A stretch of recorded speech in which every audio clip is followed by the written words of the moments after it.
महागठबंधन की सरकार बनी तो 20 दिन में नौकरी का वादा। देखिए, बहुत बड़ा वादा है, बहुत बड़ा।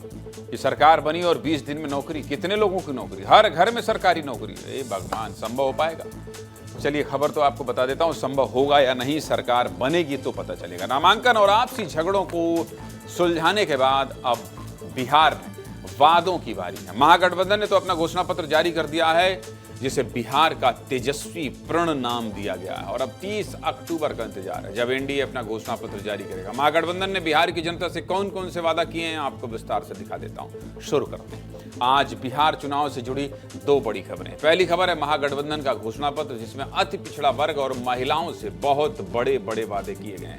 वहीं दूसरी खबर आरजेडी के खेमे से ही है, जहां आरजेडी के नेता ही तेजस्वी का विरोध शुरू कर चुके हैं। क्यों भाई? दोनों खबर देख लीजिए, सब जान जाएंगे। मंगलवार शाम 5 बजे महागठबंधन ने पटना में अपना साझा घोषणा पत्र जारी किया। इस घोषणा पत्र में युवा, महिला और अति पिछड़ा वर्ग यानी ईबीसी पर खास फोकस किया गया। कहने को तो ये महागठबंधन की ज्वाइंट प्रेस कॉन्फ्रेंस थी, लेकिन इसमें कांग्रेस के बड़े नेताओं में से कोई भी शामिल नहीं हुआ।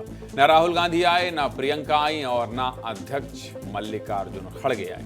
यहां तक कि पोस्टर में राहुल का जो फोटो लगा था वो तेजस्वी की तुलना में काफी छोटा था। देखिए, राजनीति में तस्वीरों के बहुत मायने होते हैं। पहले तो 23 अक्टूबर को जो प्रेस कॉन्फ्रेंस हुई थी, उसमें कहीं राहुल गांधी का फोटो नहीं लगाया गया, और अब फोटो लगा भी तो बहुत छोटा सा लगा है, जिसका सीधा सीधा मतलब है कि बिहार में तेजस्वी का चेहरा ही सबसे बड़ा है और राहुल गांधी बिहार में उनसे छोटे नेता। ऐसे इन तस्वीरों से समझा जा सकता है। और ये तो छोड़िए, प्रेस कॉन्फ्रेंस के दौरान कांग्रेस की स्टेट लीडरशिप की तरफ से कोई बड़ा नेता मंच पर नहीं आया। कांग्रेस की तरफ से राष्ट्रीय प्रवक्ता पवन खेड़ा और राज्यसभा सांसद अखिलेश सिंह ने इस प्रेस कॉन्फ्रेंस में हिस्सा जरूर लिया, लेकिन अभी तक महागठबंधन की हर मीटिंग में राजेश राम और चुनाव और प्रभारी अल्लाह वरू शामिल होते थे, लेकिन इस प्रेस कॉन्फ्रेंस में दोनों नदारद थे। चलिए, ये तो हुई तस्वीरों की बात, लेकिन महागठबंधन के जो वादे हैं वो भी आपको विस्तार से दिखाते हैं। देखिए, महागठबंधन ने वादा किया कि सरकार बनते ही 20 दिन के अंदर हर परिवार के एक सदस्य को सरकारी नौकरी दी जाएगी, जो बहुत कठिन वादा है, लेकिन अब उन्होंने कुछ तो कार्य योजना बनाई होगी। हर व्यक्ति को 25 लाख तक का मुफ्त स्वास्थ्य बीमा मिलेगा, 25 लाख तक। बिहार में वक्फ संशोधन बिल पर रोक लगाई जाएगी। प्रतियोगिता परीक्षाओं के लिए फॉर्म और परीक्षा शुल्क समाप्त किया जाएगा और एग्जाम सेंटर तक आने जाने के लिए मुफ्त यात्रा मिलेगी। महागठबंधन ने यह भी वादा किया है कि अगर उनकी सरकार बनी तो SC/ST कानून की तरह अति पिछड़ा अत्याचार निवारण कानून बनाया जाएगा, जिसमें क्या होगा, SC/ST के 200 छात्रों को स्कॉलरशिप देकर विदेश पढ़ने भेजा जाएगा। पंचायत और नगरीय निकाय चुनाव में अति पिछड़ा वर्ग के लिए आरक्षण 20% से बढ़ाकर 30% किया जाएगा। 50% आरक्षण की सीमा खत्म करने की सिफारिश की जाएगी, यानी ऐसा कानून लाया जाएगा जिससे राज्य में कुल आरक्षण की सीमा 50% से ज्यादा हो जाए। इसके अलावा महिलाओं को माई बहन योजना के तहत हर महीने 2500 रुपए का भत्ता दिया जाएगा और हर परिवार को 200 यूनिट तक मुफ्त बिजली भी मिलेगी। यानी रेवड़ी कल्चर को खूब आगे बढ़ाया गया है, जो हर सरकार करती है।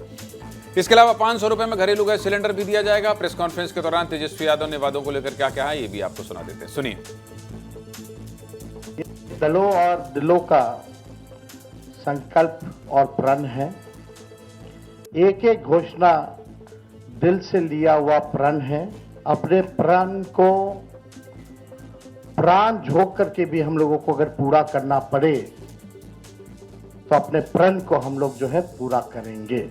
हम लोगों ने हमेशा बिहार की जनता के सामने, आप लोगों के समक्ष अपनी बात को रखा है।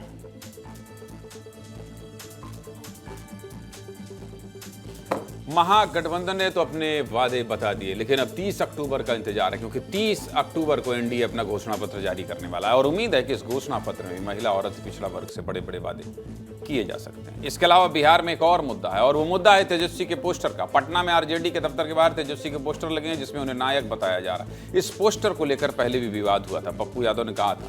अब तो आरजेडी के महासचिव अब्दुल बारी सिद्दीकी ने इस पोस्टर पर तेजस्वी की आलोचना कर दी, यानी आरजेडी के खेमे से इस पोस्टर का विरोध किया जा रहा है। अब्दुल सिद्दीकी ने क्या कहा है, सुनिए।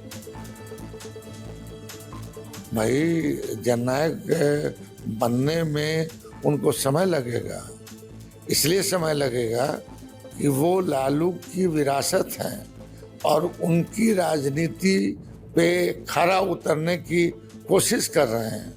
तो मुझको लगता है आने वाले दिनों में लालू जी, जननायक कर्पूरी ठाकुर के पद चिन्हों पर चलेंगे तो जननायक उनको भी कहेगा लोग। महागठबंधन के घोषणा पत्र पर और इस पोस्टर विवाद पर नेताओं का क्या कहना है, सुनिए।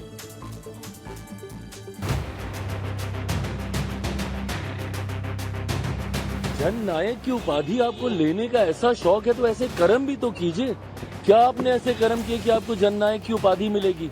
अभी हम नहीं बता सकते ना। जननायक तो लोहिया जी हैं, कर्पूरी जी हैं, लालू जी हैं, बड़े बड़े लीडर लोग जननायक हैं। तेजस्वी जी जननायक नहीं हो सकते क्योंकि तेजस्वी जी अपने बलबूते नहीं हैं, वो हमारे पिता के बलबूते हैं। जब वो अपने बलबूते आएंगे तो सबसे पहले जननायक हम ही बोलेंगे। तेजस्वी यादव की पहचान क्या है? अगर लालू जी के बेटे नहीं होते तो नौजवानों की एक बड़ी फौज है, उस फौज का एक हिस्सा रहते हैं।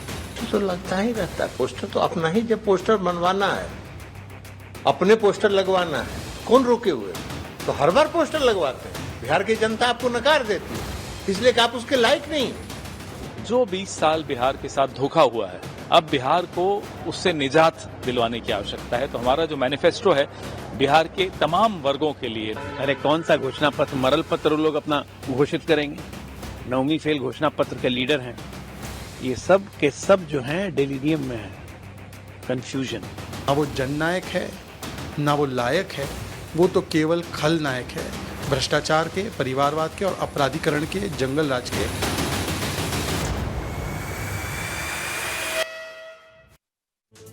सीधे मुद्दे की बात यही है कि दिल्ली चलते हैं और अमृत से पूछते हैं कि सीधे मुद्दे की बात क्या है।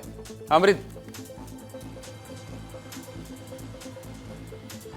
ज्ञानंद जी, देखिए सीधे मुद्दे की बात यह है कि महागठबंधन ने जो अपना यह घोषणा पत्र जारी किया है वो लोगों के हिसाब से कितना ज़मीनी दिखाई दे रहा है।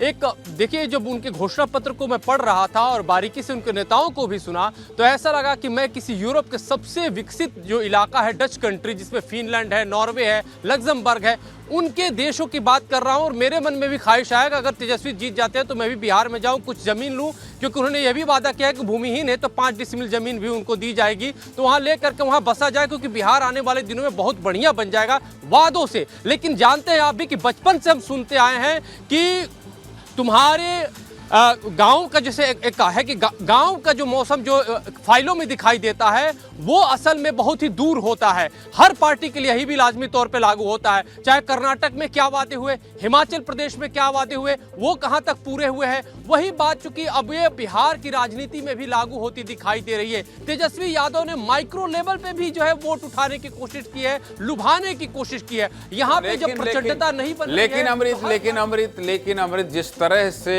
तेज प्रताप यादव कह रहे हैं, नायक हम तब कहेंगे जब अपने बलबूते होंगे।